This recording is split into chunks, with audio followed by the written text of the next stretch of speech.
এজন্য যদি কোনো মুসিবতের মধ্যে পড়ি, বিপদের মধ্যে পড়ি, তখন কার দিকে মনোনিবেশ হওয়া দরকার?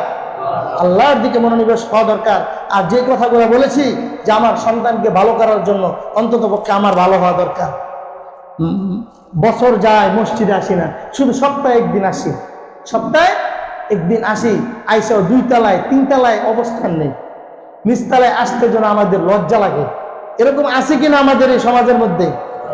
নাউযুবিল্লাহ বলেন। কেন এরকমটা হবে?